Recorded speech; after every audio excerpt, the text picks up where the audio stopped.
All right, get ready, because we're taking a deep dive today. Oh, yeah. Yeah.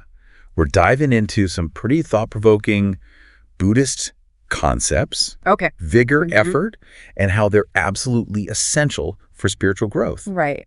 But here's the twist. Okay. This deep dive is going to show us how even actions we think are positive, like good things we do Yeah. can actually come from energy that's not so wholesome. Right. Kind of like a blind spot, Yeah. We might all have it. Absolutely. Yeah. We're going to be exploring this idea Okay. through the lens of what's called great man's thoughts. Great man's thoughts. Yeah. They're like these profound insights Oh, okay. that people with exceptional wisdom and energy have experienced. Wow. And the real kicker, they use that energy to overcome all those negative mental states that we all deal with, Yeah. to achieve liberation. Okay, so we're talking about serious mental power here. Yeah. But before we get too far, which great man's thought are we actually focusing on today? Well, we're diving into the fourth great man's thought, Okay. which states, this Dhamma can be practiced. This Dhamma can benefit only from the one who has the initial vigor, not the one who is vulnerable. Initial vigor. Yeah. Sounds like it's all about where our motivation comes from at the very beginning of our journey. You hit the nail on the head. That's exactly it. Okay. This thought emphasizes that it's not enough to just have vigor. Right? You got to know how to cultivate it Okay. and direct it effectively. So it's like having a race car but not knowing how to drive. Yeah. Yeah. All that power is useless, maybe even dangerous if you don't know what you're doing. Yeah. But this makes me wonder, Yeah. can you have the wrong kind of vigor? That's a great question. Yeah. And the answer is yes. Really? Vigor itself is a complex mental state. Okay. It's like this powerful energy source Right. that can fuel actions that lead to spiritual growth, Right. but it can also amplify negative emotions if it comes from the wrong place. Okay, now this is where I get tripped up. Okay.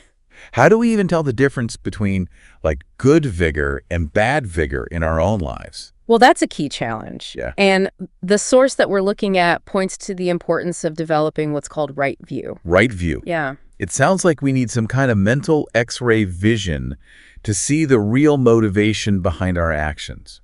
That's a great way to put it.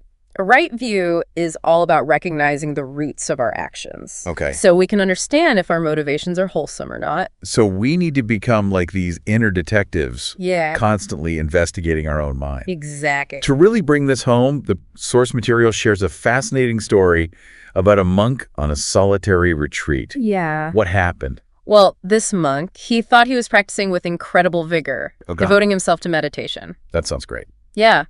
But later he realized that his dedication was actually driven by this craving for quick enlightenment. Hold on. So even something like dedicated meditation can be fueled by unwholesome energy. That's a bit of a mind bender for me. It is. And in the monk's case, this craving for quick results actually led to anger and frustration when things didn't unfold the way he hoped. Oh, It's a perfect example of how actions that look positive on the surface can actually be driven by the wrong kind of energy. wow. That story's making me think about all those times I pushed myself towards a goal, Yeah. feeling super productive, Yeah. But maybe, just maybe, there was some hidden impatience or desire for validation lurking underneath. Yeah. It's like my vigor was coming from a place of ego, not from a genuine desire to grow. It's an important question to consider. It is. Are our efforts fueled by desires, aversions, or even delusion? Right. Or are they genuinely rooted in wholesome intentions? Okay, so how do we even begin to figure that out? Are there different like flavors of vigor that can help us see things more clearly? Absolutely. Okay. The source breaks down vigor into 3 types: initial, secondary, and ultimate. Okay, I'm all ears. Okay. Break it down for me. Okay, so think of it like training for a marathon. Okay. Initial vigor is that initial burst of energy that gets you off the couch and onto the track. I like that. It's that excitement and motivation that gets you started. Right. That I'm doing this Yeah. energy. Exactly. Secondary vigor. Secondary vigor is the perseverance that keeps you going when things get tough. Okay. It's what helps you push through fatigue, Right. stay disciplined, and stick with your training even when you don't feel like it. So it's that grit and determination Yeah. that gets you through the tough miles, even when you hit a wall. Exactly. What about ultimate vigor? That sounds pretty intense. Ultimate vigor is the unwavering commitment that carries you across the finish line. Oh, It's that unshakable resolve that helps you stay focused and dedicated until you reach your goal, no matter what obstacles you face. So it's like even when you're exhausted and every muscle is screaming at you to stop, Yes. ultimate vigor is what keeps you going. But it's not just about physical endurance, is it? Exactly. These different types of vigor apply to any challenging endeavor, especially our spiritual growth. Right. Starting a new meditation practice, sticking with it through those inevitable slumps, Yeah. and ultimately realizing the fruits of your effort. That's the power of these three types of vigor. Okay, that makes sense. Yeah. But I have to admit, sometimes I feel like I'm stuck at the starting line, Uh-huh. struggling to even find that initial vigor. Yeah. What about those times when laziness or procrastination gets in the way? You're definitely not alone there. Right. The source material actually dives into this Oh, good. by discussing something called the 8 indolent factors, Okay. which are essentially tendencies that can lead to laziness and procrastination. Oh, I'm sure I could list a few of those right now. But wait, Yeah. you're not going to tell me we can actually ease those tendencies to our advantage, are you? You're catching on. Really? By shifting our perspective, Oh. we can actually transform these obstacles into opportunities to cultivate vigor. Wow. For example, let's say you're facing a mountain of work Okay. and you're feeling overwhelmed. Oh, yeah. Instead of seeing that extra work as a burden, Mm-hmm. you could view it as a chance to strengthen your mindfulness before diving in. So instead of getting caught up in that initial resistance, Yeah. you could take a few mindful breaths, Right. maybe do a short meditation, Exactly. and then approach the task with a calmer, more focused mind. Exactly. And that little shift in perspective can make a world of difference. Wow. It's like turning that initial aversion into an opportunity to practice patience and cultivate a more focused mind. That's a really powerful reframing. It's like we're taking those seemingly negative tendencies and using them as fuel for our spiritual growth. Precisely. And that's just one example. There are many ways we can use the 8 indolent factors to our advantage if we're willing to look at them from a different angle. This is giving me a whole new way to look at those moments when I feel stuck or unmotivated. It's not about beating myself up for being lazy, Right. but about using that resistance as an opportunity to cultivate more skillful quality. Exactly. And sometimes those mental obstacles can be even more challenging to overcome than the physical ones. Speaking of mental obstacles, Yeah. the source material tells a story about a man who wanted to become a monk, Okay. but struggled with a very specific fear. Yes. He was grappling with the fear of losing his sense of self as he prepared to enter monastic life. Losing his sense of self. Yeah, it's a common fear for many people, even outside of spirituality, to worry that will disappear if we let go of those familiar identities and attachments we hold on to. It's like that fear of the unknown, of losing who we think we are. Exactly. So even though this man's goal was rooted in a desire for spiritual growth, he hit a wall because of this deep-seated fear. Yeah. It sounds like even when our intentions are good, Yeah. those inner obstacles can really hold us back. That's right. And this is where things get even more interesting. Because confronting these deeply rooted mental obstacles requires a tremendous amount of wholesome energy. Okay. It's like facing our inner demons head on. Right. And that takes courage and a willingness to look inward. It's like that quote, our greatest battles are with ourselves. Exactly. So we've got this powerful source of vigor, which can either propel us forward or keep us stuck, depending on where it's coming from. And we've got these mental obstacles that can be even trickier to navigate than the external ones. Right. This is making me realize how much work goes into cultivating the right kind of effort. You've hit the nail on the head. It's not just about pushing harder or doing more. Right. It's about understanding where our energy is coming from and learning to direct it in a skillful way. Okay. And that brings us to the heart of the matter. What's that? How do we actually cultivate right effort? Right effort. It feels like such a big concept. Yeah. It sounds like we need to be mindful of our intentions and understand where our energy is coming from. Exactly. It's not just about willpower or brute force. Okay. It's about aligning our actions with our values Right. and directing our energy in a way that supports our well-being and the well-being of others. So it's not about forcing ourselves to do things we hate Yeah. or pushing ourselves to the point of burnout. I've definitely been there before, and it never seems to end well. You're absolutely right. Okay. It's more about cultivating a kind of inner strength Right. that allows us to move through challenges with grace determination, Yeah. and a deep sense of purpose. This reminds me of the difference between striving and flowing. Okay. It's like when we're aligned with our true selves, Yeah. our actions feel more effortless, Yeah. more joyful, even when they're challenging. That's a beautiful way to describe it. Yeah. And it speaks to the power of cultivating right effort, as we discussed earlier, when our actions are rooted in wisdom, compassion, Right. and a genuine desire to grow. The energy we expend feels less like a burden and more like a source of fulfillment.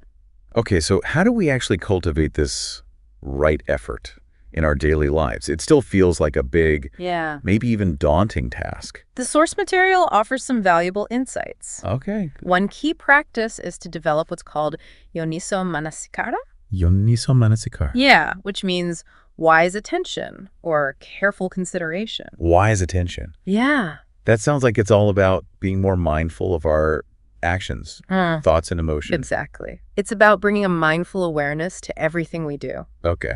Imagine hitting the pause button before we act or react. Right. Taking a moment to observe our internal landscape and ask ourselves, what's really motivating me right now? It's like shining a light on the shadows of our minds, Yeah. illuminating those hidden motivations that can sometimes sabotage our efforts. Precisely. And with practice, Yeah. this wise attention helps us to see more clearly the roots of our actions. So we see if we're acting out of kindness, compassion, and a genuine desire to grow. Or are we driven by fear, greed, or a need to prove ourselves? Exactly. And the more we practice this wise attention, Okay. the more we can start to redirect our energy toward wholesome actions that support our well-being and the well-being of others. This reminds me of the saying, our thoughts become our words become our actions become our habits become our character, and our character becomes our destiny. That's a powerful reminder of how our internal world shapes our external reality. It is. And by cultivating right effort, we can start to create a more positive and fulfilling destiny for ourselves and those around us. So it's not about becoming perfect overnight, No. but about making a conscious effort to align our actions with our values and aspirations. Exactly. And it's important to remember that this is an ongoing practice. We'll have moments of clarity and moments of confusion, times when we feel energized and aligned, and times when we feel stuck and frustrated. Right. It's all part of the journey. It's like learning to ride a bike. Yeah. We'll wobble. Yeah. We'll fall. Yeah. But with practice, we'll eventually find our balance and glide with more ease and grace. And hey, maybe we'll even enjoy the ride along the way. That's a wonderful analogy. And it's also important to remember that we don't have to do this alone. Oh, that's right. Seeking guidance from wise teachers, Okay. connecting with supportive communities, and immersing ourselves in inspiring teachings can provide valuable support on our journey. So it's like having a map, a compass, and a group of fellow travelers to help us navigate the sometimes challenging terrain of spiritual growth. Exactly. You don't have to go it alone. Precisely. And the more we cultivate these supportive connections, Yeah. the more we'll be able to tap into the collective wisdom and resilience that can help us stay the course, even when the going gets tough.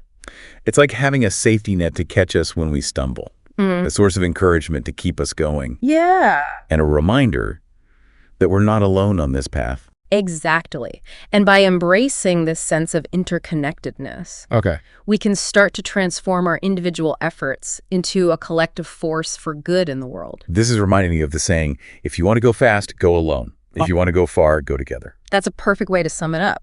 And as we continue to explore the concepts of vigor and effort, it's important to remember that this journey is not about achieving some distant goal, Right. but about cultivating a way of being that is rooted in awareness, Okay. compassion, and a deep commitment to living a life of meaning and purpose. So it's not about reaching some mountaintop of enlightenment, but about transforming every step of the journey into an opportunity for growth and awakening. Precisely. And the more we embrace this perspective, Right. the more we'll be able to tap into the boundless energy and wisdom that reside within each of us. This deep dive has really, opened my eyes to how much more there is to vigor and effort than I initially thought. Yeah. It's not just about pushing harder or willpower. Right. It's about aligning our actions with our values, cultivating wise attention, and tapping into a deeper source of energy within us. It's like we've been given a whole new framework for understanding how we approach challenges Right. and pursue our goals. Mm-hmm. And what's really fascinating about this Buddhist perspective is its emphasis on cultivating a kind of vigor Okay. that's not only sustainable, but also deeply aligned with our values and aspirations. You know, when you put it that way, Yeah, it makes me realize how often we get caught up in that go, go, go mentality, right. pushing ourselves to the limit without really checking in with our deeper motivations. Yeah. It's like we're running a race without even knowing where the finish line is, Yeah. or if we even want to be running in the first place. And that kind of relentless pushing can lead to burnout Right. and a sense of disconnection from ourselves and what truly matters. The kind of vigor we've been discussing is different. How so? It's about finding that sweet spot where our actions feel aligned with our purpose, where effort feels less like a struggle and more like a natural expression of who we are. It's like that feeling of flow you mentioned earlier, Yeah. where we're so absorbed in what we're doing that time seems to melt away. We're fully engaged, but it doesn't feel draining or forced. Right. It's like we're riding a wave of energy that's both powerful and effortless. Exactly. And the more we cultivate this kind of inner alignment, Yeah. the more we'll be able to face the inevitable challenges of life with resilience, Right. creativity, and a deep sense of peace. We become less reactive and more responsive, Okay. able to navigate difficulties with a sense of groundedness and clarity.